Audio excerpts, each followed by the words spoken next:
اپنی زندگی کا واقعہ سناتا ہوں کہ انجینئرنگ کی تعلیم مکمل کرنے کے بعد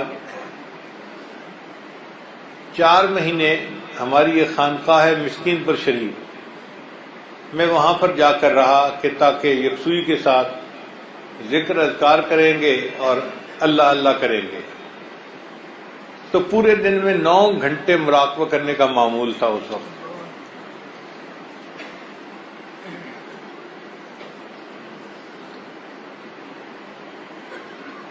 خانقاہ مسکین پور شریف میں حفظ کی کلاسیں تھیں 4-5، تحفیظ کا مدرسہ تھا، کتابوں کا نہیں تھا۔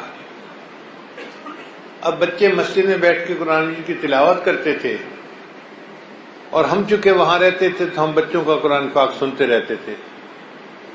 ایک بچہ تھا جو قرآن مجید بہت اچھا پڑھتا تھا، اتنا اچھا پڑھتا تھا کہ بندہ سن کے حیران ہو جائے، اور رنگ بھی اس کا کالا سا تھا، اور بالکل جیسے جنگلی بچہ ہوتا ہے دیہاتی، ایسے تھا۔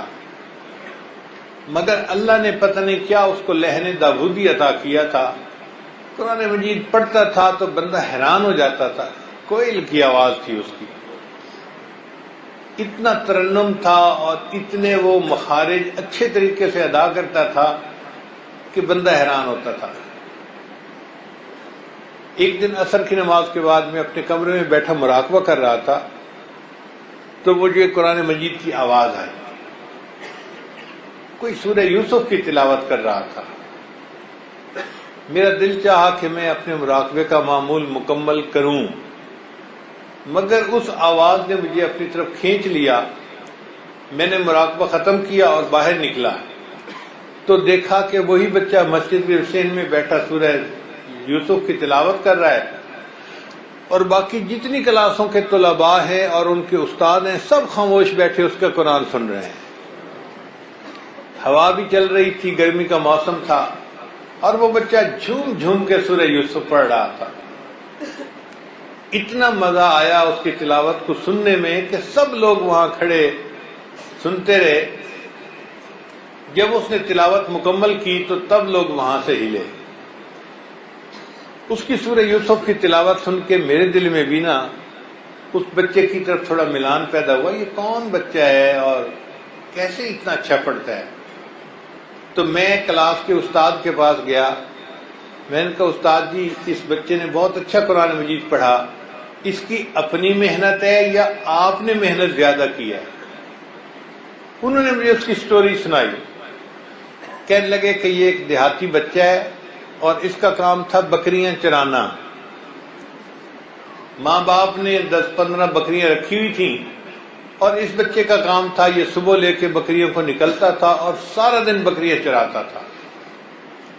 دھوپ کے اندر 50 ڈگری سینٹی گریڈ کا ٹیمپریچر، پینے کو پانی نہیں، کھانے کے لیے روٹی نہیں، یہ بکریوں کے پیچھے بھاگ بھاگ کے تنگ آ جاتا تھا، اکیلا تھا، اور شام آتا تھا تو بیچارہ بس سو جاتا تھا، اگلے دن پھر بکریاں چرانا۔ یہ اپنی زندگی سے بہت تنگ تھا اور سوچتا تھا کہ کب میری جان چھوٹے گی ان بکریوں کو چرانے سے۔ اس کا ایک کلاس فیلو تھا، وہ کلاس فیلو مدرسے میں حفظ کے لیے آ گیا۔ کچھ دن وہ بچہ مدرسے میں رہا، اور کچھ دنوں کے بعد وہ واپس اپنے گھر گیا تو بستی میں ان دونوں کلاس یعنی دوستوں کی ملاقات ہوئی۔ اس نے اس سے پوچھا سناؤ کیا حال ہے؟ اس نے کہا بہت برے حال میں ہوں، سارا دن دھوپ میں بکریاں چراتا ہوں، ان کے پیچھے بھاگتا ہوں، پسینہ، گرمی، پانی نہیں ملتا، کھانے کو نہیں ملتا، اور تھک تھکا کے آتا ہوں شام کو تو بس پڑھ کے سو جاتا ہوں، اور اگلے دن پھر وہی بکریاں۔ مجھے تو ایسے لگتا ہے کہ جیسے جانوروں کے ساتھ رہ رہ کے میں خود بھی جانور بن گیا ہوں۔ پھر اس نے اس سے پوچھا کہ سناؤ تمہارا کیا حال ہے؟ اس نے کہا یار میں تو بڑا مزے میں ہوں، والدین نے مجھے مدرسے میں داخل کروا دیا ہے، سارا دن ہم تو چھاؤں میں بیٹھتے ہیں اور پنکھے کی ہوا ہوتی ہے اور ٹھنڈا پانی ہوتا ہے کولر کا، اور صبح ناشتہ بھی مدرسے والے دیتے ہیں، دوپہر کھانا بھی دیتے ہیں، رات کو بھی کھانا دیتے ہیں، تو میں تو زندگی کے بہترین ایام گزار رہا ہوں۔ اس چرواہے بچے نے اس کو کہا اچھا پھر مجھے بھی ساتھ لے جاؤ، میں بھی وہیں چلتا ہوں۔ اس نے کہا تمہاری بکریوں کا کیا بنے گا؟ کہنے لگا پیچھے گھر والے کوئی نہ کوئی بندوبست کر لیں گے یا کسی کے ساتھ شیئر پر اپنی بکریاں چرانے کا انتظام کر لیں گے، میری جان چھوٹ جائے گی۔ وہ بچہ اپنے گھر سے بھاگ کر اس بچے کے ساتھ مدرسے میں آ گیا۔ جو بچہ اس کو لے کے آیا اس نے کہا استاد جی یہ بچہ میرے بستی کا ہے اور حفظ کے لیے والدین بھیجنا چاہتے تھے مگر وہ آ نہیں سکے، انہوں نے میرے ذمہ لگایا کہ میں اس کو داخل کروا دوں۔ تو استاد صاحب نے بچے کو داخل کر دیا۔ اب اللہ کی شان کہ جب انہوں نے اس بچے کو پڑھانا شروع کر دیا، یہ بچہ ذہین اتنا تھا اور اس کی آواز اتنی پیاری تھی کہ اس نے قرآن مجید کو حفظ کرنا شروع کر دیا۔ جب یہ قرآن مجید پڑھتا تھا تو کہیں غلطی نہیں نکلتی تھی۔ استاد جی نے مجھے رجسٹر کھول کے دکھایا، جتنی دفعہ اس کا امتحان ہوا اس بچے کے 100 میں سے 102 نمبر۔ میں نے کہا قاری صاحب انجینئرنگ تو میں نے بھی پڑھی ہے مگر مجھے آج تک یہ بات سمجھ میں نہیں آئی کہ 100 میں سے 102 نمبر کیسے ہو سکتے ہیں۔ قاری صاحب کہنے لگے کہ دیکھیں اس کے 100 میں سے 100 نمبر تو ہوتے ہیں کہ اچھا پڑھتا ہے، اور چونکہ تجوید بڑی اچھی ہے، فلاں بڑی اچھی ہے، تو 2 نمبر ہم اس کو اضافی دے دیتے ہیں، اس لیے 100 میں سے 102 نمبر ہوتے ہیں اس کے۔ تو مجھے اور خوشی ہوئی کہ یہ بچہ 100 میں سے 102 نمبر لیتا ہے۔ خیر اس بچے نے اپنا حفظ قرآن مکمل کیا، پھر اس کے بعد اپنے استاد سے اس نے مشورہ کیا کہ استاد جی میں کیا کروں گا؟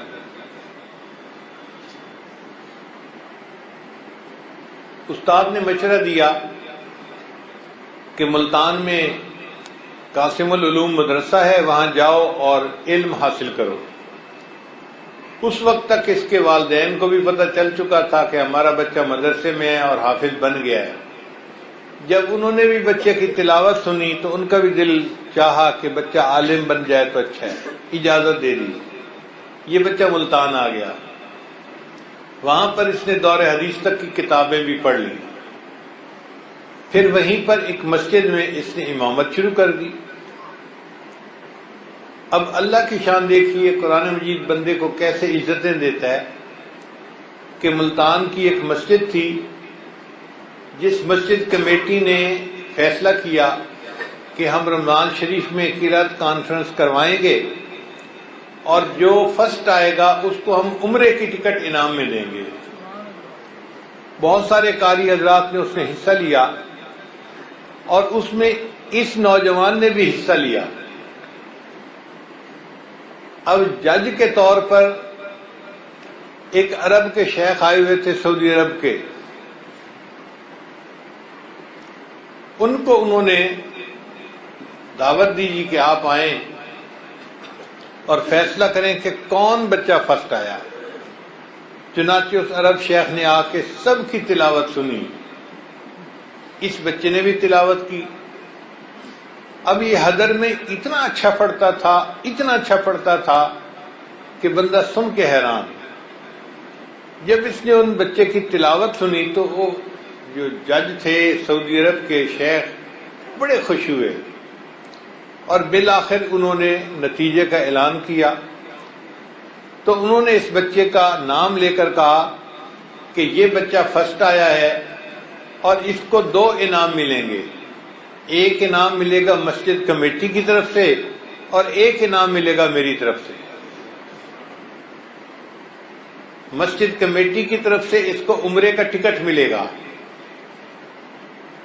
اور میری طرف سے جو انعام ملے گا تو میں اس بچے سے پوچھتا ہوں کہ کیا یہ نکاح کرنے کے لیے تیار ہے؟ میں اپنی بیٹی سے اس کا نکاح کرنا چاہتا ہوں۔ اب اس لڑکے نے اپنے استاد سے پوچھا استاد جی میں کیا کروں؟ ان کا خدا کے بندے تیری قسمت جاگی، ایک عالم ہے سعودی عرب کے شیخ ہیں، وہ تجھے اپنی بیٹی کا رشتہ پیش کر رہے ہیں تو تو قبول کر اور جا کے مکہ مکرمہ میں زندگی گزار۔ اس نے ہاں کر دی اور اس عرب شیخ نے اس کو عمرے کی ٹکٹ بھی انعام میں دی اور اپنی بیٹی سے پورے مجمع کے سامنے اس کا نکاح بھی کر دیا۔ اگلا دن ہوا تو عرب شیخ کہنے لگے کہ میں نے تو اب واپس جانا ہے، تم میرے ساتھ سعودی ایمبیسی چلو۔ چنانچہ وہ اس بچے کو لے کے آئے، اس کا پاسپورٹ بنوایا اور سعودی ایمبیسی لے کر گئے اور ان کو کہا کہ جی میں تو آیا تھا اپنے بزنس کے کسی کام میں، یہاں پر یہ بچہ مجھے پسند آ گیا اور میں نے بیٹی سے اس کا نکاح کر دیا، اب آپ لوگ اس کو ویزا لگا دیں۔ وہ اچھا وقت تھا، انہوں نے اس کا 10 سال کا ویزا لگا دیا۔ سعودی شیخ نے اس کی ٹکٹ بنوائی اور اس بچے کو لے کر وہ سعودی عرب چلے گئے اور وہاں جا کے اس کو ایک الگ بنا ہوا گھر بھی دیا، ایئر کنڈیشن گاڑی بھی دی اور بیٹی کی رخصتی بھی کر دی۔ وہ بچہ جو بکریوں کے پیچھے بھاگتا تھا، جو سارا دن دھوپ میں رہتا تھا، جسے پینے کے لیے ٹھنڈا پانی نہیں ملتا تھا، کھانے کے لیے روٹی نہیں ملتی تھی، فاقے ہوتے تھے، آج قرآن مجید کی وجہ سے اللہ نے اس کو وہ عزتیں دی کہ وہ حرم میں بیت اللہ کا طواف کرتا تھا اور قرآن مجید کی تلاوت کیا کرتا تھا۔ قرآن مجید نے اس کو شاہی کی زندگی عطا فرما دی۔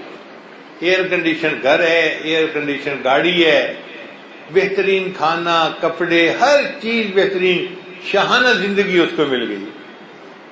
علامہ اقبال کا شعر ہے، اگر کوئی شعیب آئے میسر، شبانی سے کلیمی 2 قدم ہے، کہ اگر کوئی رہنما مل جائے تو بکریاں چرانے والوں سے کلیم اللہ بننا 2 قدم کا فاصلہ ہے۔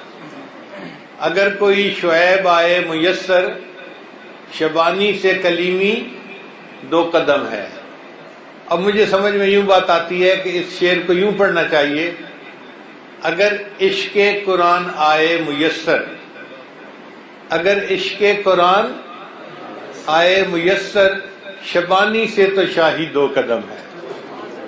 اللہ تعالیٰ ایک شبان کو جو بکریاں چرانے والا ہوتا ہے اس کو بادشاہی کی زندگی عطا فرماتے ہیں، یہ 2 قدم کا فاصلہ ہے۔ مگر عشق قرآن بندے کے دل میں ہونا چاہیے۔ یہ وہ واقعہ ہے جو ہم نے اپنی زندگی میں خود دیکھا اور ایک بندے کو یوں دنیا میں عزتوں کے تاج پہنتے ہوئے دیکھا ہے۔ اللہ تعالی ہمیں قرآن مجید کی سچی محبت عطا فرمائے، ہم اس کو پڑھنا سیکھیں، اس کا ترجمہ پڑھیں اور اس کے مطابق اپنی زندگی گزاریں، اور پھر دیکھیں کہ اللہ تعالی ہمیں دنیا میں بھی عزتیں دیتا ہے، آخرت میں بھی عزتیں دیتا ہے۔ لا الہ الا اللہ، لا الہ الا اللہ، لا الہ الا اللہ، لا الہ الا اللہ، لا الہ الا اللہ، لا الہ الا اللہ، لا الہ الا اللہ۔